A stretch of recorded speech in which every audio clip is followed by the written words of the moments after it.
Thank you all for being here today. My name is Dr. Brandon Stephen Park, and I want to talk with you about autism.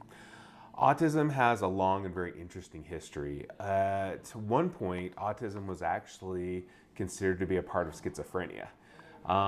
After some time, they began working on it, understanding more about it, and they realized it was actually its own separate, unique thing. Also, around the same time that they started talking about autism, there was also another disorder called Asperger's disorder. Both of these disorders had had a lot of similarities to them, and over time they eventually evolved into what's called the autism spectrum. So Asperger's disorder has been dropped, although some people still continue to use it and talk about it.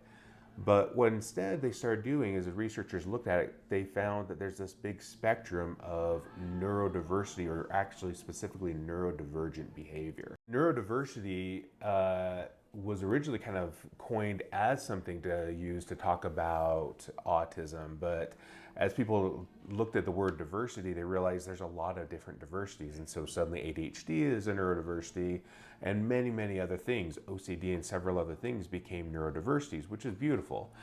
And then the term neurodivergent, having this neurodivergent way of understanding and perceiving the world, became a word that is a synonym for autism, at least currently. And so as you hear the term neurodivergent or neurodivergence, that is currently being used as a synonym for autism. So again, autism now is talked about as a spectrum. It's interesting though, in fact, some people even just use the term spectrum to refer to autism. It's interesting though, autistic people themselves are starting to own how they want to be thought of. And rather than saying it's a disorder, first and foremost, they don't want it to be referred to as a disorder. Just as being gay, being religious, being over 6 feet tall, I wish I was, I never quite made it, is not a disorder. Autism is itself not a disorder. It is a unique way of understanding and perceiving the world. Now, definitely, as they develop more significant symptoms or issues, that can become a disorder itself, having cognitive disorders or disorders of functioning and eating and things like that. But at its highest functioning level, some of our most famous scientists were autistic. Einstein, Isaac Newton. There's also famous actors, poets, Emily Dickinson. So many different people were likely autistic. When you look at their behaviors, their mannerisms, their social interaction, there's actually the beautiful way that they look at and understand the world. So when we look at and understand autism, what we realize is that there's a couple things about how they perceive things. They don't look at for information the same way we do. So their filtration system is unique. So our filters are amazing. If you think about it, you can live next to a train track and eventually not hear it. You can be in a crowded room full of people and you ignore everything that everyone else is saying because you're focusing just on your friend, but someone says your name and you instantly focus in on that person. That's how amazing our brain is how well it can filter information out. Well, most people that are not neurodivergent are filtering information as quickly as possible to look for things that help them be more socially successful or more safe. And in the neurodivergent brain, they are filtering information for anomalies. They're actually taking in a lot more information and looking for anomalies, not necessarily social success. And so as they're doing that, it helps them to process information in a more unique and different way. It means they also, in large crowded settings, get overwhelmed pretty quickly. But it helps them to become also brilliant scientists. So the ability to take in information and look for unique anomalies and not be so worried about social significance or power gains helps them to learn and understand the world in a better way. And that's why they've made, some of our most famous scientists, engineers, and doctors were neurodivergent. And their beautiful brains actually help to make the world a better place. In fact, as we look at things like the cerebellum, which is the baby brain at the back of our skull, we used to think, when I was early in my schooling, we used to think that was only for fluid, minor micro movements or fine motor movement. As we learn more about it, though, what we realize is it's actually a relay center. It's a relay center for motor, sensory, social, emotional, and executive functioning. It actually might be more important for executive functioning than our frontal lobes, which is astounding. But this relay center takes in all kinds of information, both external information and internal memories, and then takes that to utilize and smooth everything out so that we can make efficient actions, decisions. So that relay center helps us to process all this information, synthesize it for use. It's actually an incredibly important part of our brain. And in autism, it is different. It is unique, as well as the basal ganglia, which we won't have time to get into today. But if you think about it, some of the primary things that we see that are unique about autism, they have a unique way of processing sensory information. So they tend to have hyper or hypo sensory experiences. A lot of times with autism, they'll have hyper auditory sensory stimulation. So loud noises really freak them out. And they don't filter as well, so those loud noises hit them and really startle them. Think about it for yourselves. There's probably been multiple times in your life when a really loud sound suddenly startled you.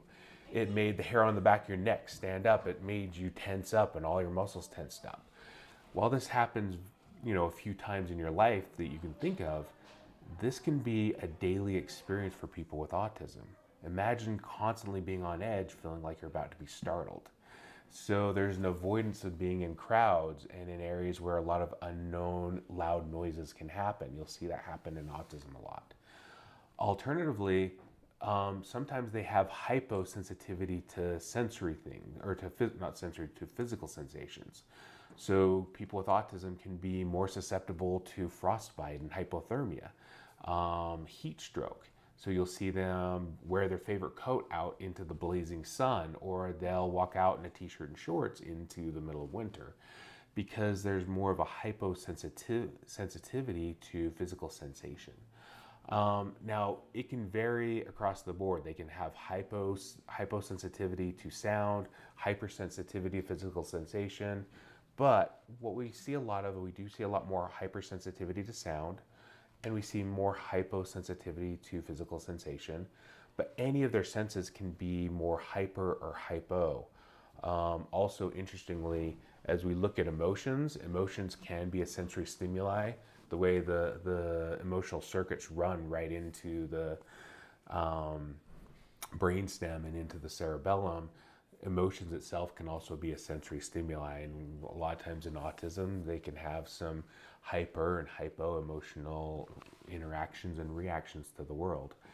So again, coming back to autism, what is autism? Well, if you think about the cerebellum, we know that they have unique sensory experience. We know that the way they filter information from the world can be unique. We also see that their physical movements in the world can be more unique. So their gross and fine motor movement, their proprioception. Proprioception is a fancy word for meaning knowing where you exist in reference to everything else that's around you. If you're jumping on a trampoline, you got to make sure you don't bounce right into the person that's also bouncing on the trampoline. Michael Jordan had to know where the hoop was as he was going up to do those beautiful slam dunks. A ballerina has to know exactly where they are so they're not landing on, the person that's standing next to them. So that proprioception helps you know where you are in existence to everything around you. So their motor movement and their awareness of motor significance in the world is more unique.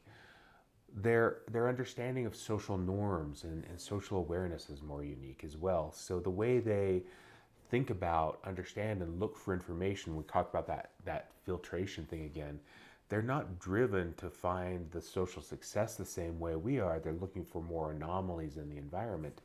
As babies, people that are non-neurodivergent or not autistic tend to look right away for things on their parents' faces, like their eyes, their mouths. They're trying to read the physical things that the parents are showing to try and figure out if the parent's happy, angry, sad.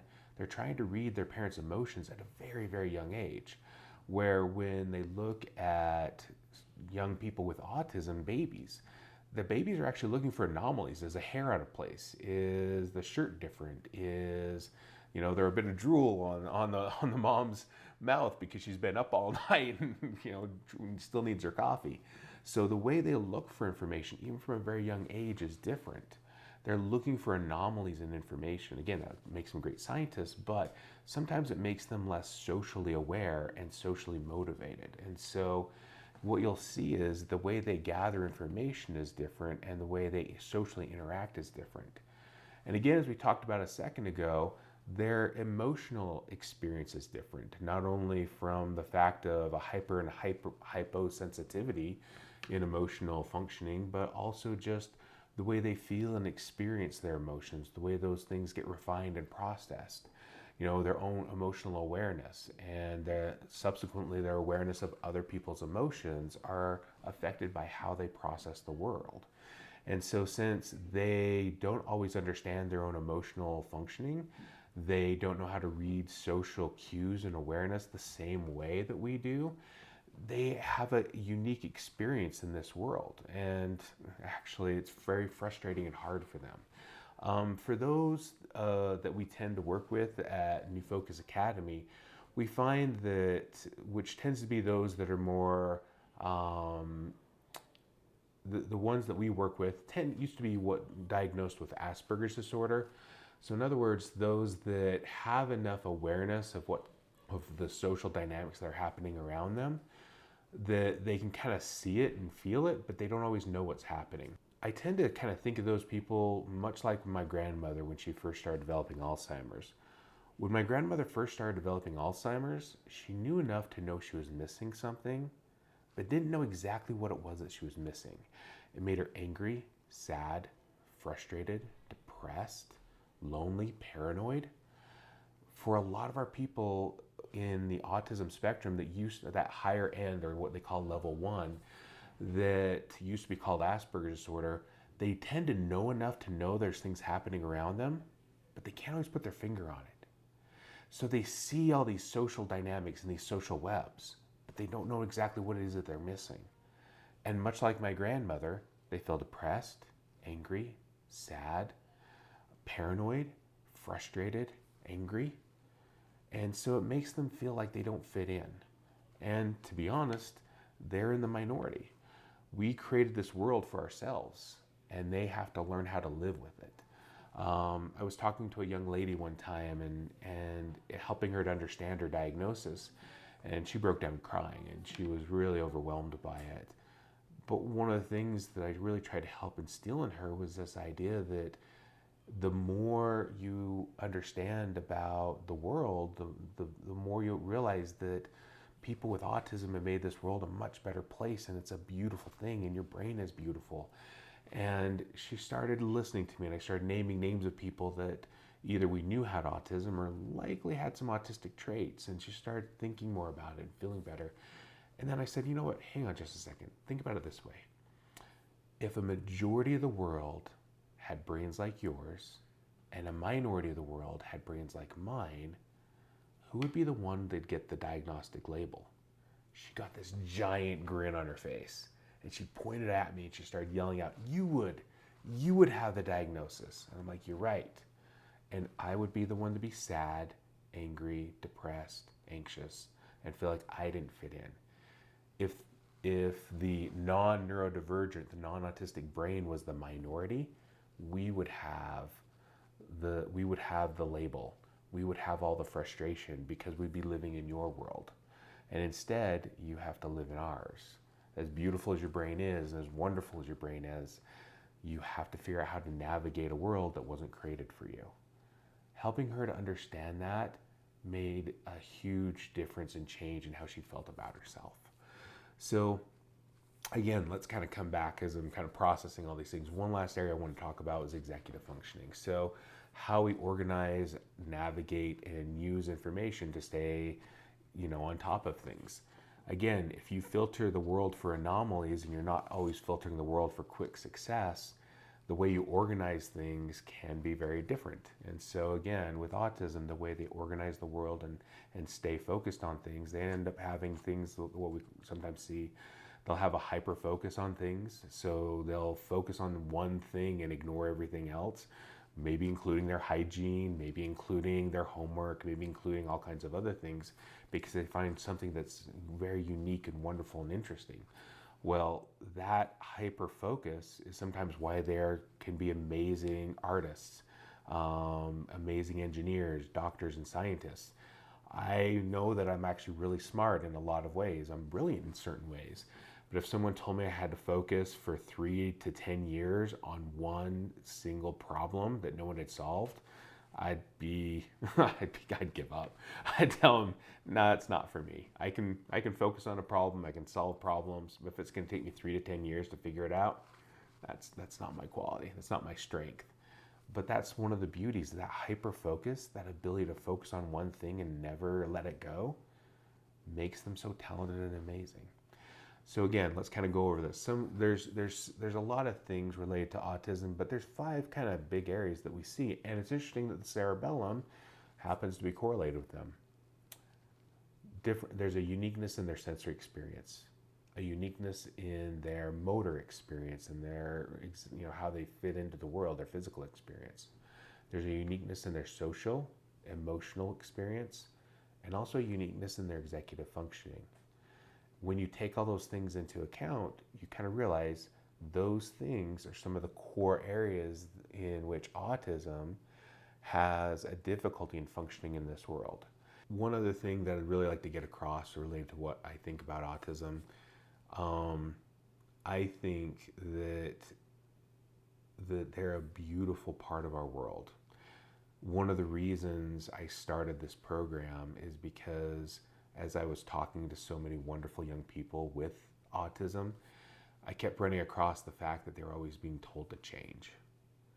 One of the things I hope all of you guys will learn and take away from this is let's not use the word change anymore, because change denotes that there was something wrong in the first place and they've got to be different. I like to use the word adapt or work with or work on, because our kids don't need to change. They are wonderful just the way they are. There's a beauty to them. And as I kept talking to all these people before I started New Focus about how they felt about themselves, rather than thinking they made mistakes, they felt like they were a mistake. So the most important thing we need to help them do is learn to love themselves, feel good about themselves, and help them adapt to this crazy world that wasn't built for them. I look forward to talking to you more, and thank you very much for your time.